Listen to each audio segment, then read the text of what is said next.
Hoje, dia 3 de janeiro de 2026, os Estados Unidos anunciaram uma operação militar na Venezuela e a captura do Nicolás Maduro, que estaria sendo conduzido aos Estados Unidos para julgamento. Um fato sem precedentes na história da América Latina recente. Maduro chegou ao poder em 2013 após a morte de Hugo Chávez e governou por cerca de 13 anos. Seu governo foi marcado por concentração de poder, eleições contestadas e isolamento internacional crescente. Durante esse período, a Venezuela mergulhou em uma das maiores crises humanitárias do continente. Hiperinflação, escassez de alimentos e medicamentos, colapso dos serviços públicos e mais de 7 milhões de venezuelanos forçados a deixar o país para sobreviver. Muitos deles tendo vindo aqui para o Brasil, inclusive.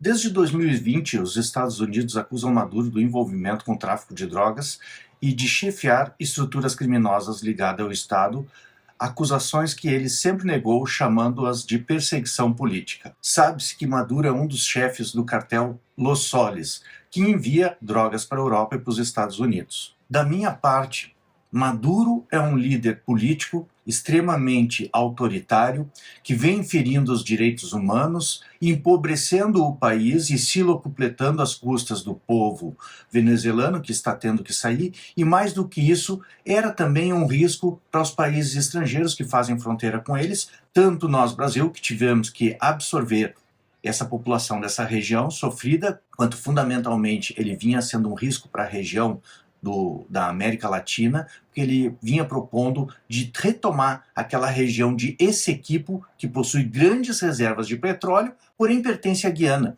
Então, as coisas estavam se encaminhando para um conflito bélico bem nas fronteiras do Brasil.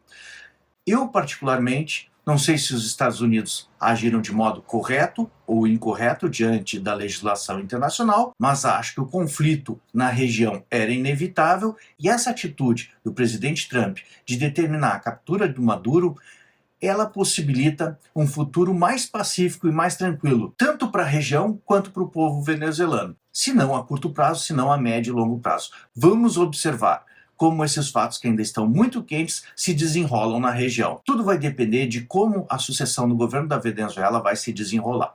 E você o que acha? A situação vai melhorar ou piorar aqui na América Latina? Comente aqui abaixo. Acho que devemos acompanhar essa situação para ver os futuros desfechos e inclusive o posicionamento do Brasil diante da captura de Maduro.